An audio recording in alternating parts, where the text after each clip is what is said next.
पीने के जल से लेकर विकास के मामले में अपना आशीर्वाद देने आई, तब से इंदौर पलट के नहीं देख रहा। हमें इस बात का आनंद है और मां नर्मदा का आशीर्वाद है।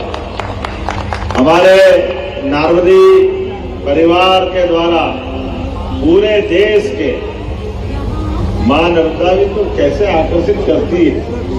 अभी मैं जरा विस्तार से बात करूंगा, उसके पहले हमारे मंत्री माननीय तुलसीराम सिलावट जी, जल संसाधन मंत्री, इस अवसर पर माननीय सांसद सुश्री कविता पाटीदार जी, इस पूरे आयोजन के सूत्रधार महापौर श्रीमान पुष्यमित्र भार्गव जी, हमारे लोकप्रिय विधायक माननीय मधु वर्मा जी, माननीय विधायक श्रीमान रमेश मेंदोला जी, माननीय विधायक महेंद्र हार्डिया जी, इस अवसर पर सुश्री विधायक श्रीमती या सुश्री दीदी माफ करना, सुश्री उषा ठाकुर जी हमारे बीच इस अवसर पर पीसी शर्मा जी उस दिन निमंत्रण देने तो आए थे, बैठे हैं क्या? कहाँ है शर्मा जी? शर्मा जी आपको भी प्रणाम करता हूँ, यहीं से मान के चलता हूँ। आपने मेरा सम्मान बढ़ाया, मैं आज आपके कारण यहाँ उपस्थित हूँ। इस अवसर पर श्री चिंटू वर्मा जी, जिलाध्यक्ष भाजपा, पूर्व विधायक माननीय गोपी कृष्ण नीमा जी, परम पूज्य योगेश महाराज जी, सुमित मिश्रा जी, नरेंद्र सलूजा जी, हमारे लिए तो नाम अगर लूँ तो बहुत सारे नाम है। गोलू भाई का लिया, माननीय राकेश शुक्ला, गोलू भाई, और आगे पीछे हमारे सारे माननीय पार्षदगण, पूरा महापौर का मंत्रिमंडल, MIC के सभी सम्मानित सदस्यगण, समाज के सभी वरिष्ठ जन, भाजपा के सभी वरिष्ठ नेतागण, इस अवसर पर देश भर से कोने कोने से इस कार्यक्रम के निमित्त पधारे सभी महान भाव, आप दोनों को दोनों हाथ जोड़ के आप सबको प्रणाम करता हूं, अभिनंदन करता हूं। और ये सुखद संयोग है, मां नर्मदा की परम भक्त अहिल्या माता की नगरी में अहिल्या माता का भी 300वां जन्मोत्सव चल रहा है।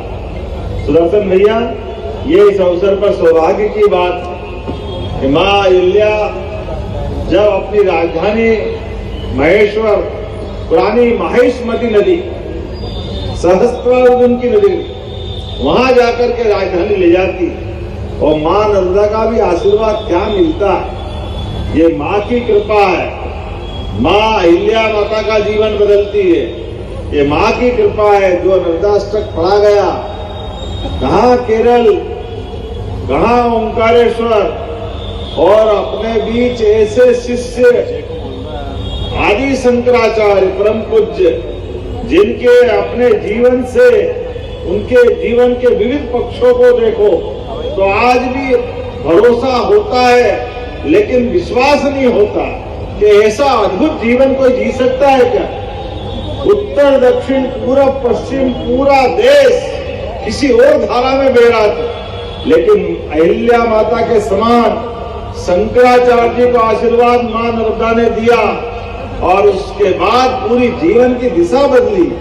चारों धाम, उड़ीसा, जय जगन्नाथ, रामेश्वरम, दक्षिण का सुदूर समुद्रवर्ती तट, और बर्फ का आज भी वो बद्रीनाथ धाम हमको कंपायमान करता। आज भी जिस 6-6 महीने के दर्शन का क्रम है, लगभग 1200 साल बाद भी उस क्रम के आधार पर उस समय शंकराचार्य कैसे गए आए होंगे।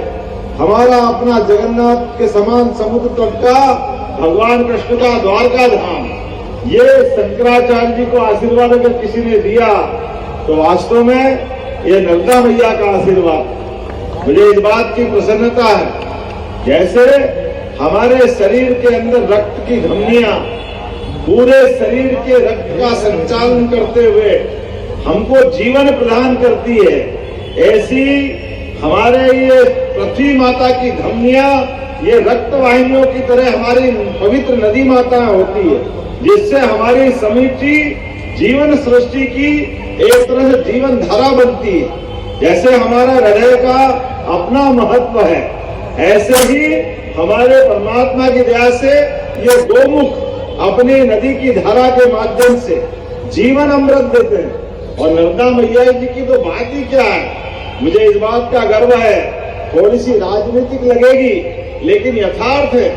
नर्मदा मैया ने अपने जीवन को जिस प्रकार से निष्कलंक रखा है, एकमात्र नदी है जो पश्चिम की धारा में बहती है।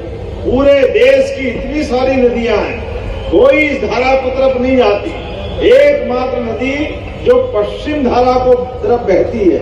और उससे बढ़कर के ये अपने जीवन में, कहने वाले कहते हैं, हम तो सुनने वाले, आज भी सारी की सारी नदियों की कहानी अगर सुने, पवित्र गंगा माता, उनकी गंगा की धारा गंगोत्री से लगा के गंगा सागर तक बहती है, लेकिन गंगोत्री से गंगा सागर के बजाय उनका पवित्र सर्वाधिक अगर स्थान माना जाएगा तो हरिद्वार का आनंद हमको मिलेगा। ऐसे मां सरस्वती के लिए हरियाणा में कुरुक्षेत्र वो स्थान है जहां उनकी धारा की पवित्रता दिखाई देती है। जमुना जी के बारे में कहा जाए तो वो जमुना जी मथुरा के अंदर जो आनंद देती है, बाद के क्रम में माँ का आशीर्वाद वो उस प्रकार का नहीं रहता है। लेकिन एकमात्र माता है नर्मदा, जो अमरकंटक से लगा करके जहां तक वो खंबात की खाड़ी तक जाती है, वो पूरी ही पूरी पवित्रता की धारा लेके चलती है और हमारा जीवन धन्य करती है। इसीलिए दुनिया के अंदर सारी नदियां हैं, किसी नदी की पूरी परिक्रमा नहीं होती है। एकमात्र मां नर्मदा है जिसकी परिक्रमा करके लोग जीवन धन्य करते हैं, अपने आप में उस रस आनंद का लेते। जिस प्रकार से परमात्मा की दया से हमारी सनातन संस्कृति में आज भी अगर थोड़ी भी जिज्ञासा किसी को है, श्रद्धा से, भावना से मान के चलो, किसी भी तट पे कोई साधक मिले न मिले, लेकिन पवित्र मां नर्मदा के किनारे कदम कदम पर ऐसे असाधकों की, बिल्कुल साधकों की असाध्य लाई है।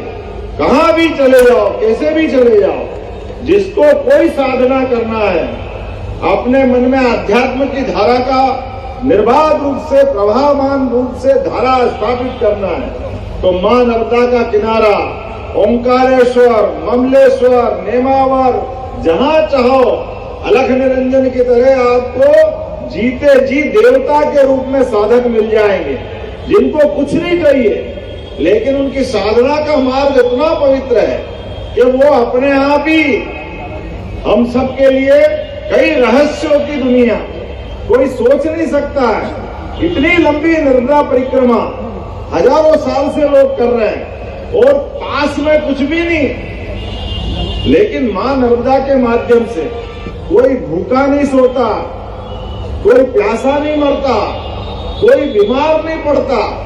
अरे ऐसे गरीब गरीब लोग भी जिनके अपने घर में खाने के लिए बड़ी कठिनाई होगी, लेकिन कोई नर्मदा का परिक्रमावासी आ गया तो वो भगवान की तरह उसको अपना भोजन भी देकर के आनंद महसूस करता है।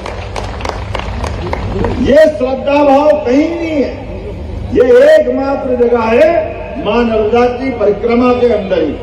और मुझे इस बात की प्रसन्नता है, यशस्वी प्रधानमंत्री श्रीमान नरेंद्र मोदी जी के माध्यम से अब नर्मदा जी का आशीर्वाद केवल परिक्रमा वासियों को नहीं, अब तो पूरे मध्य प्रदेश, गुजरात, बल्कि राजस्थान के भी कई जिलों तक नर्मदा जी का आशीर्वाद, घर बैठे गंगा आती है, ये केवल सुना था, लेकिन घर बैठे नर्मदा जी आशीर्वाद देने पहुंच रही है।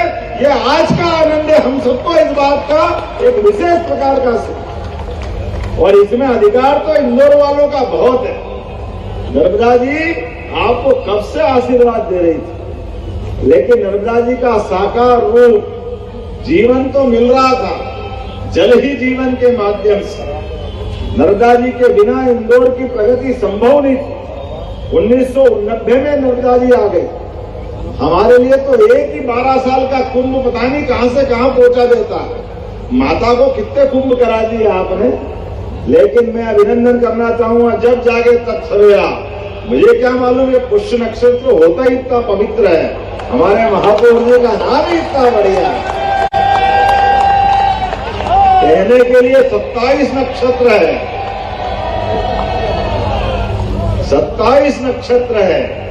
और हमारे यहाँ नक्षत्रों की गिनती भी हमारे यहाँ जैसे कोई पढ़े लिखे का हिसाब लगाते हैं, ये स्नातक, बीए, बीकॉम, बीएससी, एमबीबीएस, बी कुछ भी कर ले तो स्नातक, और कोई स्नातकोत्तर पीजी डिग्री किसी प्रकार की ले ले, मास्टर डिग्री। ऐसे हमारे साधु संतों की डिग्री भी बगैर नक्षत्र के संभव नहीं है। जो साधु संत महंत महामंडलेश्वर 27 नक्षत्र एक साल में 4 बार आते हैं, तो 108 की उपाधि जो एक साल का तप करे तो वो 108 श्री श्री। आप नाम लिखने के लिए खाली स्थान रख दो, हो सकता है मंच वाला कोई तैयार हो जाए, लेकिन एक साल साधना करना पड़ेगी। महाराज जी आपके भी साथ दंड कमंडल लेके चलेंगे, और एक साल से जब ज्यादा तप करे वो 1008 की उपाधि लेता है। तो नक्षत्रों के आधार पर हमारे लिए सौभाग्य की बात है, हमारे लिए कई सारी चीजों का आनंद एक साथ दिया है। मां नर्मदा का साक्षात यहाँ प्रतिमा के रूप में हम सब आनंद में डूब रहे हैं। क्या हमारे बीच पांचजन्य के संघ की उद्घोष के माध्यम से एहसास करा रहा है भगवान कृष्ण का वो काल, जिसने महाकाल का आशीर्वाद लेकर के जाना पाव में महर्षि परशुराम जी का सुदर्शन चक्र लेकर एक अलग प्रकार का विराट व्यक्तित्व दिखाया, जिसके भरोसे से सनातन धर्म की सदैव जय जय होने वाली लंबी परंपरा स्थापित होती है।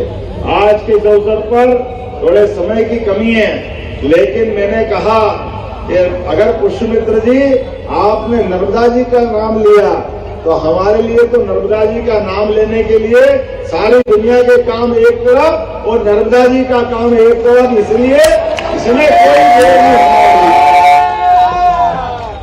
मुझे इस बात का आनंद है, हमारी सरकार ने भी तय किया है। मैं बताना चाहूंगा, हमने कई सारे काम हाथ में लिए हैं, जिन कामों की लंबी फेरिस्त है।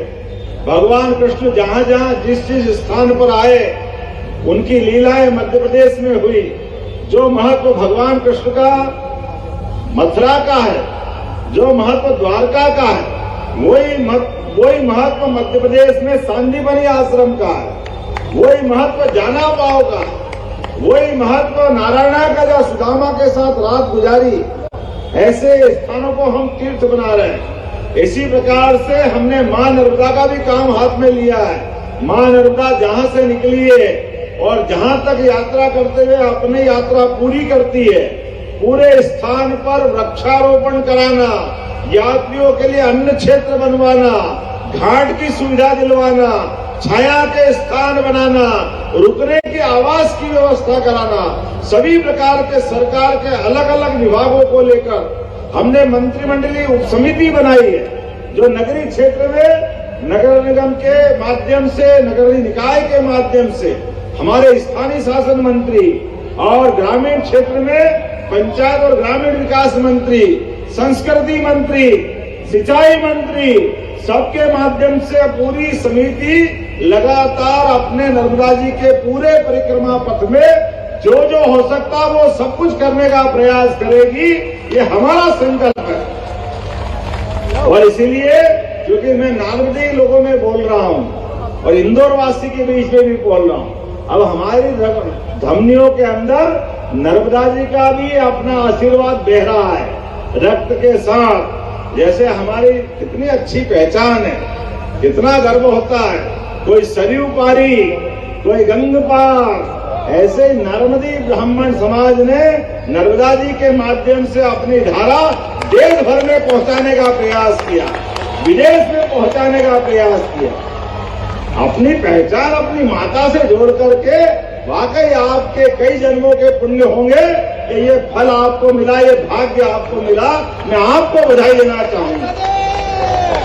आज के पूरे आयोजन के लिए मेरी अपनी ओर से पुनः शुभकामना, बधाई और मां नर्मदा सबका भला करे। नर्मदे बहुत धन्यवाद माननीय। और मां नर्मदे चौराहे की याद आपके मानस पर सदैव चिरजीवी रहे, इसे तो महापौर जी से अनुरोध करूंगी कि माननीय सीएम साहब को वह पेंटिंग भेंट करें जो सपना राठौर इंटरनेशनल आर्टिस्ट द्वारा बनाई गई है। एक कन्या शक्ति द्वारा यह बहुत सुंदर पेंटिंग बनाई गई है, जिसे महापौर जी माननीय मुख्यमंत्री महोदय जी को समर्पित कर रहे हैं, भेंट कर रहे हैं। आज के आयोजन की याद हमें सदा माननीय मुख्यमंत्री महोदय जी को ही दिलाती रहेगी। और कार्यक्रम के अंतिम सोपान आभार प्रदर्शन के लिए अनुरोध करूंगी क्षेत्रीय पार्षद प्रशांत बर्दे जी से कि कृपया वे अंतिम सोपान पर आभार व्यक्त करें। नर्मदे हर। हमारे प्रदेश के यशस्वी मुख्यमंत्री डॉक्टर मोहन यादव जी, मंचासीन समस्त अतिथि, आप सभी का विशेष रूप से हमारे महापौर श्री पुष्पमित्र भार्गव जी, हमारे विधायक राऊ के विधायक श्री मधु वर्मा जी, मंचासीन सांसद जी, मंत्री जी, विधायकगण, आप सभी अतिथियों का एवं इस परिसर में मौजूद नारदेव समाज के प्रत्येक प्रतिनिधि, प्रत्येक रहवासी, निगम के प्रत्येक टीम, आप सभी का और इसके अलावा जिन्होंने प्रत्यक्ष अप्रत्यक्ष सहयोग दिया, मैं उनका आभार व्यक्त करता हूं। अंतिम एक छोटी सी बात, मैं महापौर जी का इसलिए आभार व्यक्त करता हूं कि केवल और केवल इस परिसर के 1 किलोमीटर के अंदर 28 करोड़ रुपए के काम मेरे वार्ड में महापौर जी ने स्वीकृत किए हैं। मैं अनुरोध करूंगा कि माननीय मुख्यमंत्री जी 1 मिनट में उसका विमोचन कर दें।